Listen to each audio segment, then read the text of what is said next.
On this episode of The Daily, how a man accused of murder became the internet's most unlikely pin-up. Stay where you are. Hi all, Niall Paterson here with the Sky News Daily, and a rather curious tale.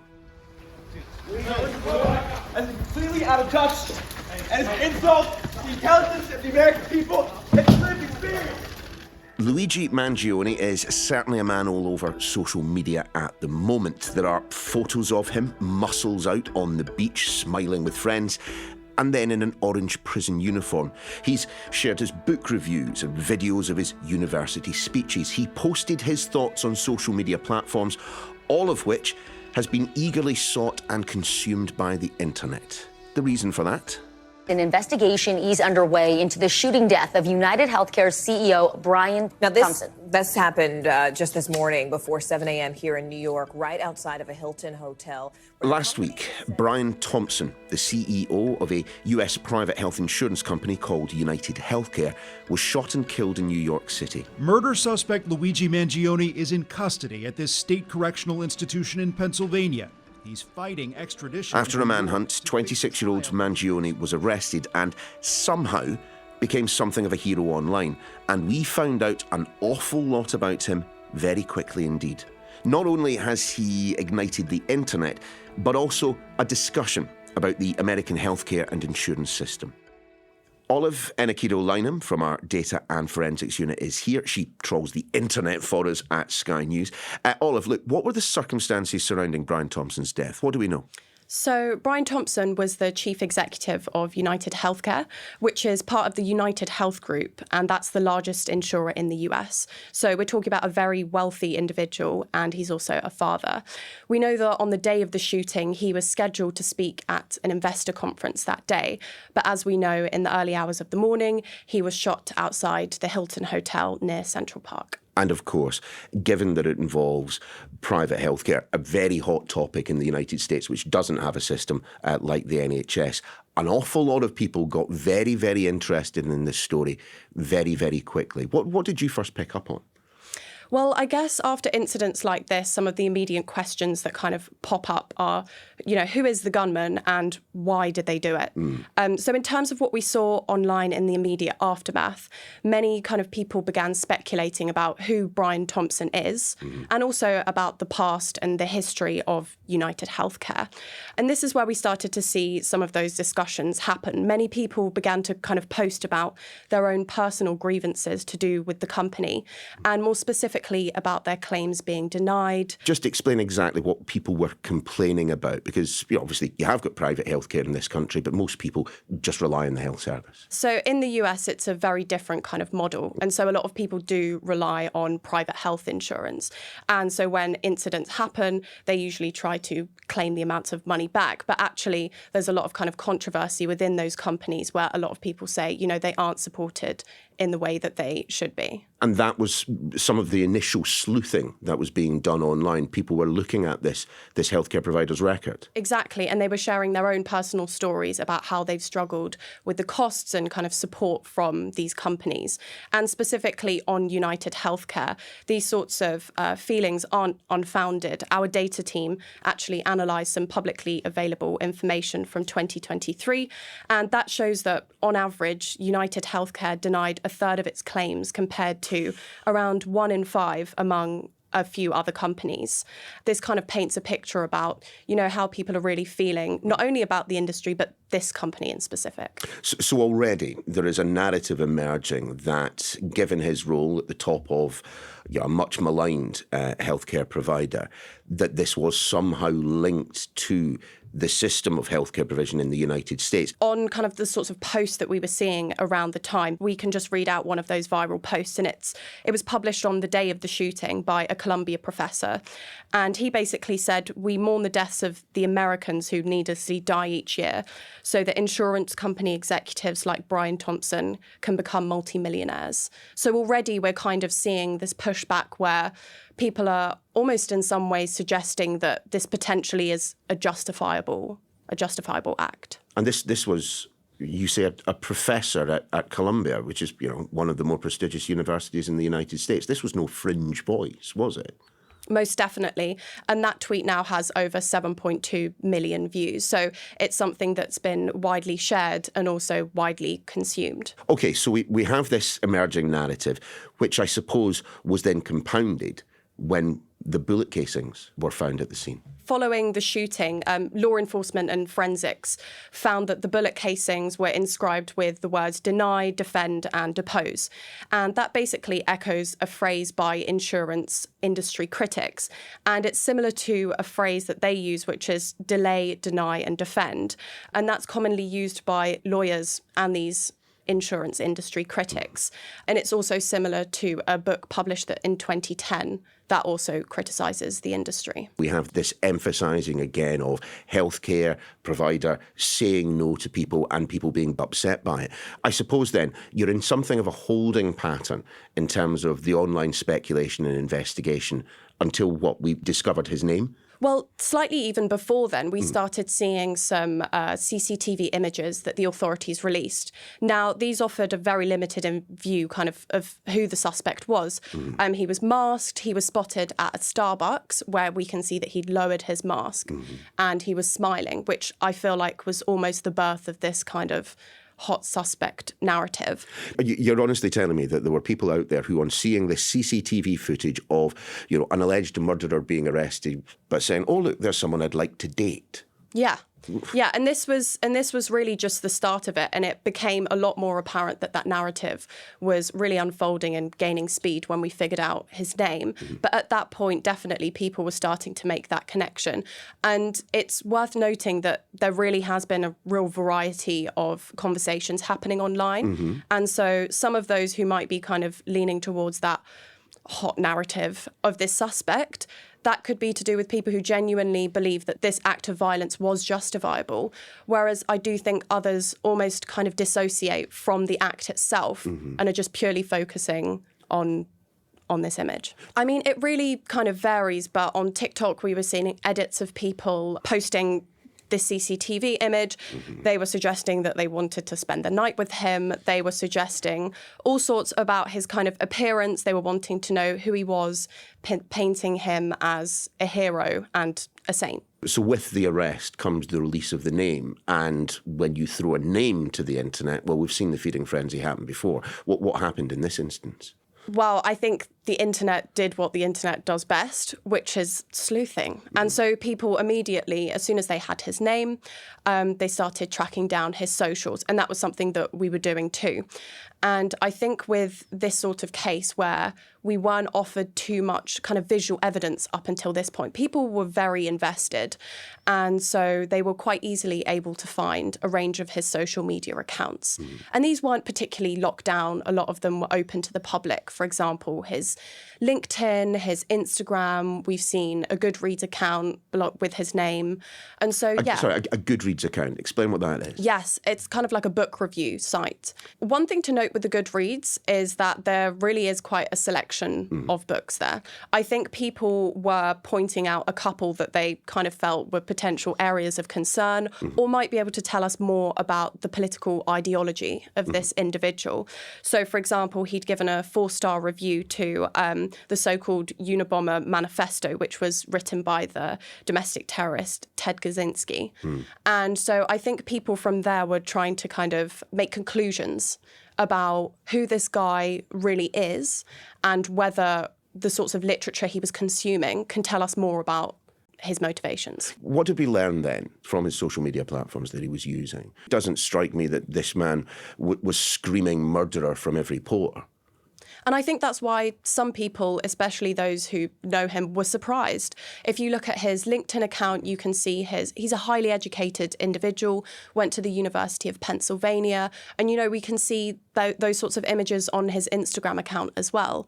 We can see images of him with his fraternity house. And so I think if you just went based purely on his Instagram and LinkedIn, people maybe wouldn't necessarily make the connection that this is someone who would be capable of carrying out that sort of act. So it's around about this kind of time that we first got the indications that his own health may have influenced his alleged actions. Yeah, definitely. So my team and I were looking into his social media accounts like many other people, and we came across a Google Drive account and obtained a 14-page document where he talks about his own health condition called spondylolisthesis. And it's a condition where one of the bones in your spine slips forwards and it can cause chronic pain. So just to point out, this was uploaded in 2021, but the document goes into great detail about the condition itself, kind of workout routines, diet plans, and detailed notes kind of from online research that he'd done. And just to go back to his other social media accounts, we can also then see a bit of a link because on his Goodreads, we also see that he'd read 2 books about chronic pain and back pain.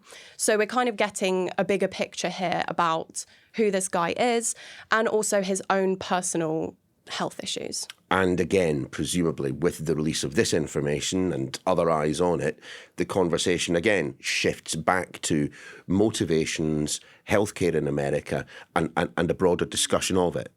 Most definitely. And I think this is where people kind of start to really point the pin on the motivation and say, you know, I think this is a guy who genuinely potentially was radicalized by his own health. And it's worth pointing out that everything that we see on social media and all these profiles definitely provide kind of useful information for us, but it's not what we can base everything on. And there's still a lot of questions that we need to answer, and so do the authorities over time, that will be able to help us come to that conclusion. Well, look, this story clearly started with United Healthcare CEO Brian Thompson's death. But how is this online conversation surrounding Luigi Mangione developed into one about the wider US healthcare system? We'll be back in just a moment with some thoughts from an expert in online extremism. Look, at times like this, everyone's looking for information on the internet, not least, the data and forensics unit at Sky News, for example. But anyone who has used the internet for any length of time understands there's more misinformation than information out there. How do you sift through it? So we use a variety of techniques, but for example, if we can take his LinkedIn account, and there are lots of people create LinkedIn accounts, so let's just base it off that. And we kind of take the information. We know that he's gone to the University of Pennsylvania. And so, for example, when we found what we thought was his Instagram account, we basically tried to cross-reference that information. And we ask ourselves questions like, are there any anomalies? Is all of this information adding up? When was this profile made? I want to play something for you and for the listeners. We wanted to find out just a little bit more about the internet's kind of reaction to Mangione. So we asked Katherine Keneally. Now, she tracks extremism and political violence in the United States at the Institute for Strategic Dialogue. Well, we asked her to share her thoughts. First, about the internet's reaction to the initial shooting. The murder of Brian Thompson reflects a rather concerning trend that we have observed in recent years, where we're seeing not only individuals engaged in violence or other illegal activities motivated by these perceived grievances and the belief that violence is an acceptable and necessary response to those grievances, but that perpetrators aren't always fitting into any clear ideological box per se. In response, and in particular to also the positive support for the murder that we have seen in many of the reactions, it has ignited discussions about the healthcare and insurance industry in the United States. The healthcare insurance system does have problems. It isn't a secret by any means. And so we are seeing personal stories and discussions and debates about the broader system as a result of this incident. Olive, did any of that surprise you? The way in which people online were not just jokily saying, oh, look, here's a hot person that's been caught on CCTV, but seemed almost to be relishing in the fact that here is someone accused of the most heinous of crimes who also happens to be quite good looking. To some degree, but I also think that it kind of speaks to the political dissociation that people really have with this case, and potentially then links back to what we're seeing with the healthcare industry and those frustrations in the US. These people see themselves so far from individuals like Brian Thompson that Mangione by default in, attempting to bring down this sort of corporate America type is seen as a hero. So I think on first glance, it could definitely be seen as surprising. But actually, when you really look into the reasons as to why many people were frustrated, I think it begins to make a little bit more sense. But perhaps, but there presumably has to be a degree of disassociation for someone to celebrate the death of another human being, even someone who, in the eyes of many people who've been commenting on this story, is entirely odious because of the job that he does. I mean, we have got people celebrating a murder, haven't we? Yeah, definitely. And I think that's also really dark. And I'm not sure whether those people who are posting, I'm sure that there are some who kind of are completely disassociated from the story and haven't even really thought about the repercussions of their actions. But as many people were saying online, it's quite a disturbing trend. And if we're going to see a lot more of this in the future, what does that say when it comes to, you know, our human empathy to these sorts of incidents? We also asked Katherine about a point that you made a little bit earlier about the fact that people aren't fitting nicely into a one-size-fits-all category when it comes to their support, in inverted commas, for Mangione. The reaction has been quite different from responses to other high-profile incidents of violence, such as school shootings or targeted killings. While it is not uncommon for us to see some sort of support for politically motivated attacks or mass shootings, or just high-profile incidents of violence, they typically come from more of the fringes of the internet, extremist movements. So, for example, after one of the many incidents in the last decade in which white supremacy motivated attacks, we will often see support from, ideologically like-minded individuals on the fringes, like neo-Nazi groups and movements. Instead, what we are seeing here is more mainstream support for the killing, and it's quite loud. We are seeing people, both online and offline, venerate the suspect as this sort of folk hero, unlike what we have seen in other incidents. Firstly, Olive, are we genuinely now seeing in the United States a discussion about its healthcare system that we haven't had before?